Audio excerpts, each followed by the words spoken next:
I've noticed recently my productivity scores have dipped over a sustained number of snapshots. So it got me thinking, am I forcing focus in the wrong way? And also a very tenuous link towards Severance, the TV show, and how there's actually some interesting correlations around productivity, focus time, and gamification. Let's get into the 9th PETALS Weekly.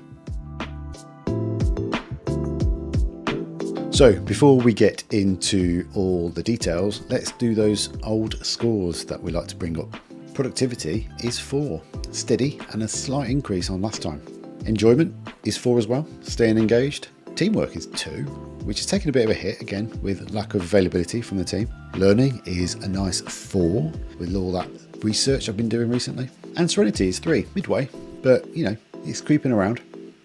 Brings out an average of 3.4. Let me talk into some of the details why. As I say, teamwork's been taking a hit over the last few weeks. So I've been trying to work out how to get more productivity out of myself with limited knowledge and skills. So I took the initiative and had another look at the design framework that we're looking at introducing. Now, I didn't realize how closely coupled Shadcn was with React components. I should have read the detail, I'm not going to lie.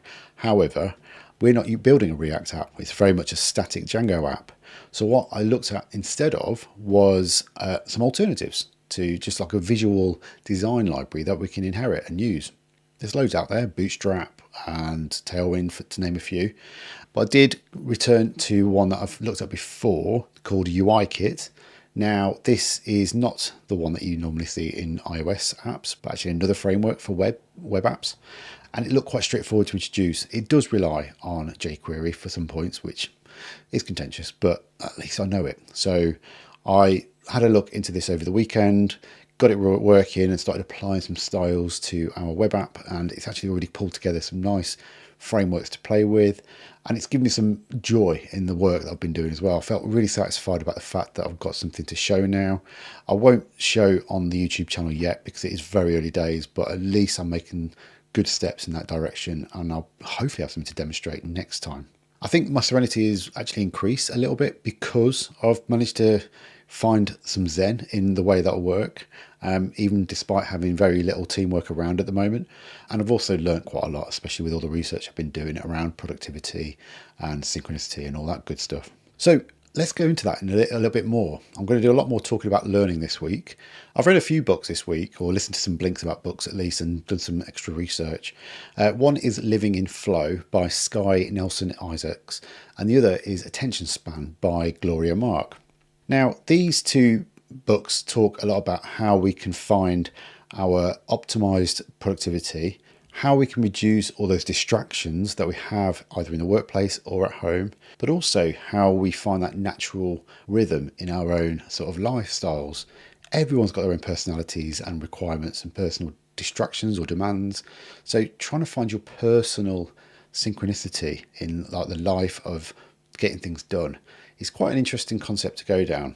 So Living in Flow is quite a good book about listening to your body, listening to all the signs around you, and what they call synchronicity.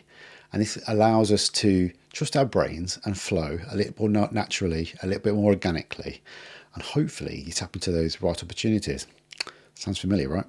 And then in Attention Span with Gloria Mark, she suggests we're not actually that productive when we are in focus mode, and we need to play into our natural rhythms and bursts of productivity. Let's observe one of the industry trends that apparently we're most effective around the 11 a.m. and 3 p.m. marks in a typical office working environment. But these are averages. These don't take into effect like neurodiversity or personal demands, and especially since we've started working from home more.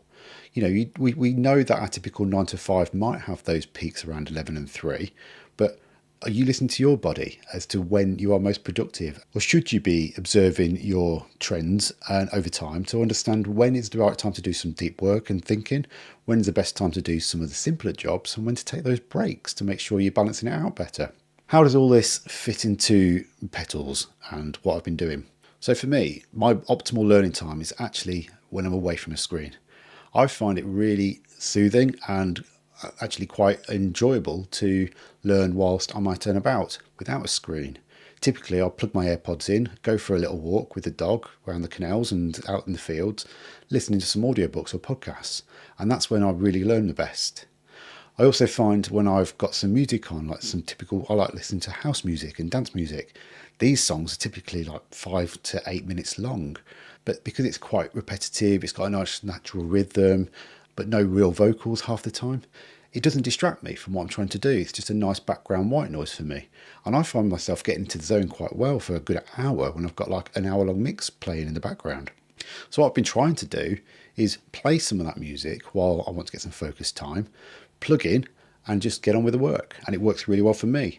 Everyone's got their own way though. Some people find it really difficult. There's even some science to suggest that 3% of people can actually multitask. And apparently the science suggests it's normally a female trait too. I know that I'm definitely not a multitasker. I am not very good at it at all, and I find it difficult to even work with the TV on. But my wife, on the other hand, she's quite happily doing some work on a mobile phone while watching something on TV. And again, that plays into that stereotype. But we all are different people. So I find if I turn the TV off, I can sit down with my laptop and actually get some work done, or go to the office and get a focus time away from it all. So what's this got to do with Severance? Let me explain. I've got into a bit of a habit now of tracking all my metrics, and this could be around productivity, like getting numbers out of TickTick, which I use for task management, or Trello, or whichever app you use. I use that quite regularly to reflect on how much I get done. I also track all my life habits as well. I've got into a bit of a habit now, pun intended, to measure my screen time on my mobile phone. I don't yet, but I'm considering using rescue time to measure how I spend my time on a laptop or a computer. And I'm also tracking stuff like, health and lessons and music and all the other stuff that I tend to do. But am I getting distracted by all the data and not necessarily understanding why I'm doing it? If you watch Severance TV show, hugely popular, and I know I'm tapping into it, but I was thinking about this the other day. They are constantly hyper-focused, in the zone, crunching numbers, gamifying it to an extent, but they don't even know why. And no one knows why. This is the beauty of the TV show. We don't really know what they're actually delivering towards. But by tapping into those talents and giving the teams the metrics to justify that they're doing well, again, you're giving the people the kudos they deserve for doing good stuff, but they're not telling them exactly why. So I'm just trying to work out, why am I doing all this stuff? Where am I focusing my energy? And am I spending my energy on the right things? And it's something that I have to constantly check on myself. On my OKR plan on a page that I've talked about previously, I have to reassess and go, should I be doing this thing today, or should it wait till the next quarter when I'm shifting my focus? I was talking about doing a marketing plan last week for the PETALS website, but I'm trying to launch an app this quarter.